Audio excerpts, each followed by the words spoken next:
Bonjour à tous et bienvenue dans cette vidéo où on va parler de MMA, du nouveau gala qui s'appelle l'Influence Fight Club et de télé-réalité. Donc l'Influence Fight Club, pour ceux qui n'ont pas suivi, il y a eu la première édition et en fait c'est une organisation qui a été créée par Guillaume Pelletier et qui tend à ramener des influenceurs pour réaliser des combats tout simplement d'influenceurs entre eux. Et avec l'arrivée de ce gars-là, on va passer un peu tout et n'importe quoi sur les réseaux sociaux. Là, je vous ai mis un exemple, c'est Time2MMA qui commence à nous dire que la télé-réalité commence à venir d'éteindre dans le MMA. Alors, on va en parler dans cette vidéo, mais globalement, il faut savoir que ça, c'est une fake news. Donc, pourquoi je dis ça? Parce que tout simplement, la télé-réalité et le MMA ont toujours été très liés. Pourquoi? Parce que tout simplement, dans un premier temps, il faut savoir que la plupart des grosses organisations de MMA ont leur propre télé-réalité. Donc par exemple, à l'UFC, il y a ce qu'on appelle le TUF, donc c'est The Ultimate Fighter. Donc le principe, il était très simple, c'est une vingtaine de combattants qui sont dans une maison et qui s'affrontent, et ils sont coachés par des combattants actifs sur le circuit qui sont sous contrat UFC. Donc ça a été créé en 2005, il y a eu plus de 30 saisons de cette télé-réalité en 20 ans. Et il faut quand même noter que le combat de Forrest Griffin contre Stephen Bonnar du TUF 1 a sauvé l'UFC. L'UFC était en totale perte de vitesse et c'est ce combat qui les a relancés auprès du public américain. Côté français, on a eu quand même pas mal de Français qui ont participé à cette télé-réalité. Donc on va noter Parisi qui avait tenté de rentrer dans le TUF 11, Mehdi Bagdad qui lui a totalement participé au TUF 22, Thibaut Gouti qui a tapé dans le TUF 22 également. Au TUF, donc on a aussi Norman qui est revenu pour faire le TUF 23 et Mehdi Bagdad qui était revenu pour faire le TUF 25. Il y a également énormément de Français qui ont tenté et raté les qualifications. Zara Fern, Stéphanie Page, Damien Lapillus et d'autres qui ont refusé de participer comme Tom Duquesnoy ou Morgan Charrière. Beaucoup d'autres organisations ont également des émissions de télé-réalité, donc il y a la Road to UFC pour l'UFC en Asie. On a les WCS maintenant, il y a le Road FC Challenger pour le Road en Asie, le PFL Challenger Series, on avait à l'époque le Brave FC qui avait un truc qui s'appelait le Bahrain's Warrior, et The Fighter pour l'EFC. Donc en parlant de The Fighter de l'EFC en Afrique du Sud, j'ai fait une vidéo sur l'EFC, donc n'hésitez pas à aller la voir. Il faut savoir qu'en 2019, donc il y a 6 ans, il y avait eu une deuxième saison de cette télé-réalité avec 10 poids mouches féminins. C'est à peu près 10 épisodes d'une heure, donc n'hésitez pas à la regarder, parce que le vainqueur de cette télé-réalité, c'était Manon Fiorot. Donc il faut savoir que Manon, elle a été très présente sur le circuit sud-africain. En France, la télé-réalité, elle a aussi débarqué, donc on a la MMA Academy qui est passée sur M6 ou W9, je sais jamais, et les coachs c'était Morgan Charrière Lapillus, présentateur grec MMA, et parrain de l'opération, c'était le banner via le COF. Il y avait aussi à l'époque un projet un peu sombre que j'avais jamais vraiment réussi à trouver, c'était Objectif Combat sur France 0 en 2013, donc il y a 12 ans. Mais j'ai pas eu trop de nouvelles, donc c'était Viguier Etier, Renesson et Gaël Koadic qui avaient fait ça. J'avais jamais réussi à trouver les enregistrements. Donc il faut aussi noter qu'il y a d'autres télé-réalités, donc notamment The Apprentice One Championship. Donc ça, c'est The Apprentice, c'est la télé-réalité de Trump où vous apprenez à devenir des businessmen. Et donc là, c'était 16 candidats qui s'affrontaient sur des défis professionnels et physiques pour un poste à 250 000 $ aux côtés du PDG du One. Donc voilà, donc là on peut voir déjà que la télé-réalité, il y en a énormément dans l'univers du MMA. Donc maintenant, on va se poser la question de est-ce qu'il y a des bonnes et des mauvaises télé-réalités? Et bien pour ça, on va tout simplement regarder s'il y a déjà eu des combattants dans les télé-réalités, notamment en France. Et bien tout simplement, on a quand même pas mal de combattants qui ont participé à des télé-réalités françaises. Donc on va déjà noter Lucie Berthaud, elle a fait Koh-Lanta et The Island. Vous avez Sébastien Loeb, qui est le présentateur de beaucoup de galas en France, qui a fait Koh-Lanta et La Maison du Bluff. On va retrouver Thomas Adamanopoulos, qui lui a fait, c'était un combattant du Glory, qui a fait Les Marseillais et Les Anges. On va également retrouver Charles Tessier, qui a combattu au SHC, donc c'est une vieille organisation en Suisse qui a plus lieu, mais il avait fait Les Anges, Charles. Et enfin, on va retrouver Cédric Doumbé, donc ça c'est un truc que peu de gens savent, mais Cédric Doumbé il a fait de la télé-réalité, vous le retrouvez dans The Circle Game sur Netflix. Donc voilà, donc maintenant on se pose la question de s'il y a eu autant de combattants de MMA qui ont fait de la télé-réalité, au final pourquoi les mecs de la télé-réalité, ils auraient pas le droit de faire du MMA. Et donc comme on n'est pas là pour juger, on va regarder s'il y a eu des combattants qui sont issus des télé-réalités. Et la réponse c'est donc avant de les présenter, j'aimerais juste passer un message, c'est que avoir des combattants issus de la télé-réalité, ça peut être des opportunités. C'est-à-dire qu'on va ouvrir le MMA à un nouveau public qui n'y connaît pas forcément grand-chose, mais ça peut aussi donner plus de visibilité à notre sport, ça peut ouvrir pour des sponsors supplémentaires auxquels on n'aurait pas pensé, et ça pourrait aussi développer notre sport et le dédiaboliser. Par contre, pour ça, il faut que le monde de la télé-réalité, il prenne les sports de combat au sérieux, parce que ce sont des sports durs, faits de nombreux sacrifices. Il faut noter également que ces sports de combat, ça plaît énormément aux influenceurs. Pourquoi? Parce que ça leur permet d'être exposés, ça permet de montrer qu'ils sont capables de faire des sports durs, ça leur permet d'aborder un nouveau public et ça leur permet de créer du contenu facilement et régulièrement sur ce sujet. On va par exemple noter Thibaut Inchep qui a combattu en boxe anglaise après 2 ans de pratique. Enfin, en parlant de boxe anglaise, il faut quand même noter que c'est quand même assez à la mode, c'est-à-dire qu'on a beaucoup d'événements de combat en boxe anglaise qui mettent en scène des influenceurs, je pense aux frères Paul, à KSI, et on a également en France eu le Déter Fight. Le Déter Fight, le main event, c'était Greg MMA contre Rebeu Déter, et ça a ramené plus de 35 000 personnes en live sur le site et 1,2 million de personnes sur Twitch. Donc ça peut être une façon de pousser des nouveaux publics à s'intéresser à un sport. Et en vrai, c'est pas si déconnant. Et il faut noter que ça peut être aussi une opportunité de découvrir des sports. On va penser notamment au cas Sardoche. Donc Sardoche, c'est un joueur de LoL qui était un peu cancer à l'époque, qui est devenu très fort en chessboxing. Donc le chessboxing, c'est une création d'Enki Bilal, qui est un écrivain de BD. Et c'est le principe, il est assez simple, c'est vous enchaînez un round de boxe avec un round d'échecs, et il n'y a pas de round de repos. Et donc soit vous gagnez aux échecs, soit vous gagnez à la boxe.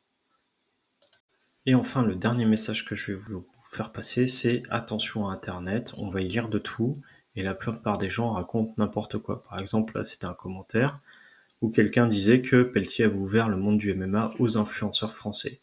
C'est totalement faux, ça fait plus de 10 ans que les influenceurs français sont présents dans le monde du MMA. Par exemple, dans Les Anges 8 en 2017, donc Jazz, qui veut épouser mon fils, voulait devenir une combattante dans Les Anges. Ça s'est hyper mal passé pour elle, elle s'est fait défoncer au sol par des blanches en JJB. En boxe, l'épisode sur la boxe, il est à mourir de rire, je vous invite à aller le voir, elle vomit au bout de 10 minutes et elle s'en sort pas. Et elle a abandonné ce projet professionnel pendant l'émission.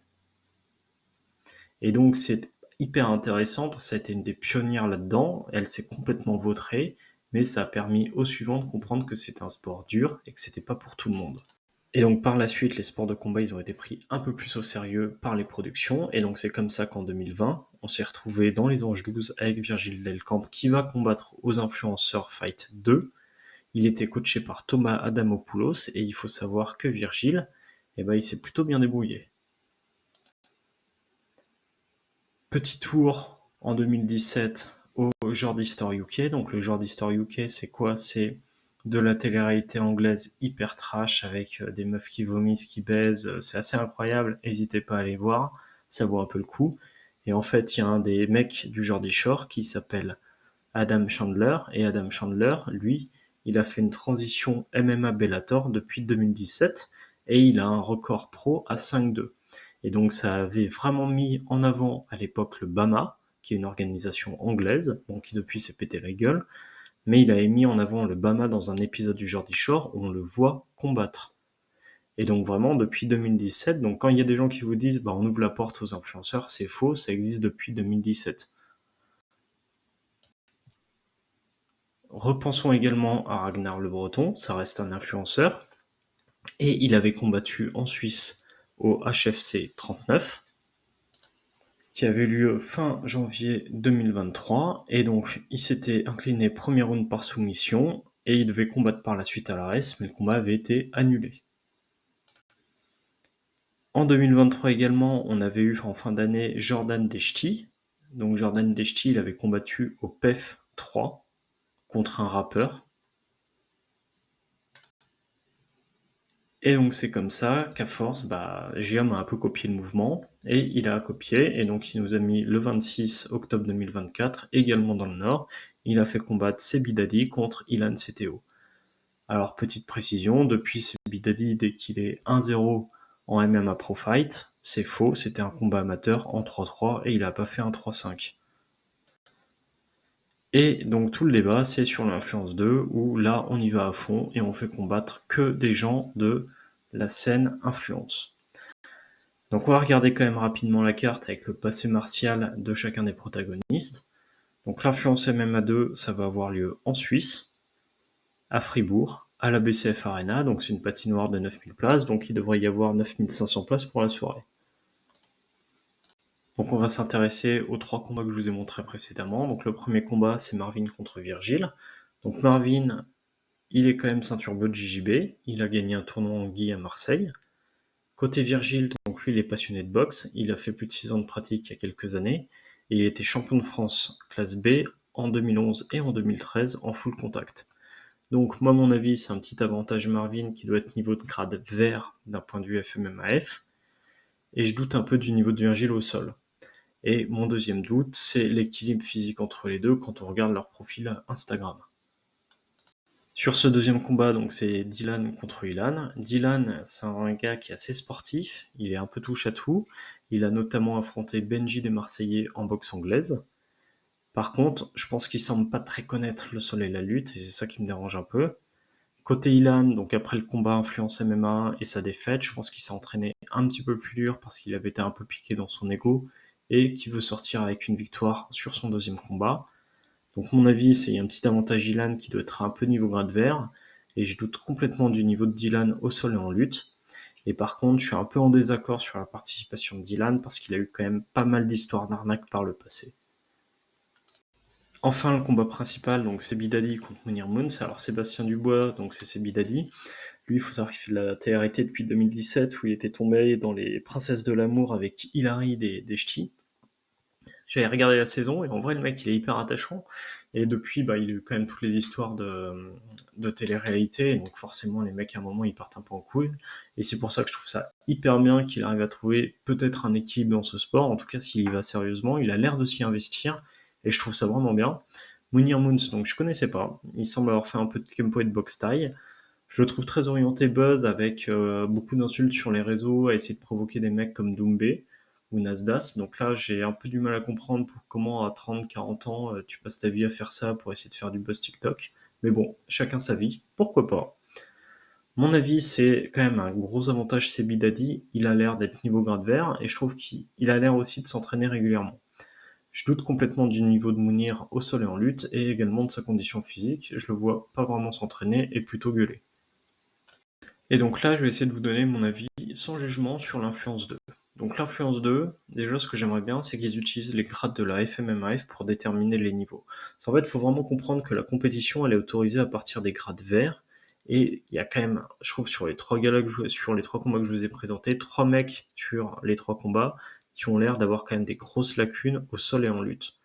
Donc si c'est pour le show, ça fait chier parce qu'en fait on va mettre en danger l'intégrité physique des influenceurs. Et je trouve ça dommage de mettre en cause la santé des combattants juste pour pouvoir faire du show. La deuxième chose qui me dérange, c'est la localisation. Là, ils vont aller combattre en Suisse pour passer pro, sans respecter la réglementation FMMAS qui impose 3 combats amateurs avant de passer professionnel. Donc il y a pas mal de risques. Déjà, ça va discréditer un petit peu la FMMAF, et ce qui m'agace un peu, c'est qu'en fait, on va avoir des influenceurs qui sont mal ou pas préparés pour du 3x5. En fait, amateur, c'est 3x3, et passer en 3x5, ça fait quand même une énorme différence. C'est pour ça que la FMMAF a mis cette règle. Et en gros, ce que je crains, c'est d'avoir des mecs qui auront plus de souffle au bout de 2 minutes. Et en fait, on va avoir 2 minutes un peu sympa, et après 13 minutes complètement nul à chier parce que les gars sont pas préparés physiquement à ce type d'effort. Enfin, je pense qu'il y a un vrai problème avec le dopage, donc j'aimerais vraiment bien, quand je vois les mecs là sur les photos qui ont l'air quand même assez chargés, j'aimerais bien qu'on présente de façon officielle les résultats du dopage. Influence MMA 1, quand je vois des mecs comme BSD et ses potes qui, viennent féliciter le gala, le show en disant: «Ah c'est trop bien, c'est trop cool», alors qu'ils se sont plaints à fond du dopage de Moïcano. En face, tu félicites un gala où tu as un Sebi Dadi qui a pris des stéroïdes et Domingo qui s'est pris 10 ans de suspension à la suite de l'événement parce qu'il était dopé. Je trouve que le discours il est pas cohérent là-dessus. Et enfin, pour finir, je trouve ça dommage que ces combats ils aient pas un impact positif sur le MMA français et qu'ils soient pas organisés en France parce qu'il aurait pu permettre de soutenir des causes, des galas ou des gyms. Là, on a l'impression que c'est vraiment fait pour la thune et qu'une grosse partie va aller dans la poche des organisateurs et de Pelletier. Et c'est un peu dommage de ne pas profiter des opportunités d'un gala pareil. Donc pour conclure, moi ça me dérange pas du tout qu'il y ait des influenceurs qui viennent combattre en MMA. Au contraire, ça me fait même plaisir que des gens s'intéressent et participent à ce sport. Par contre, ce que je trouve dommage, c'est de partir sur du pro à l'étranger et qu'il y ait vraiment des grosses différences de niveau entre les combattants.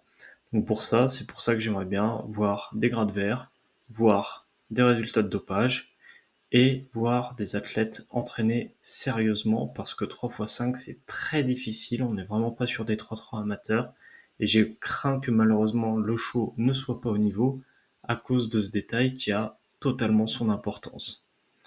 Voilà, j'espère que cette vidéo vous a plu et vous a permis de comprendre des choses sur le lien entre le MMA et la télé-réalité. Je vous souhaite à tous une très belle journée.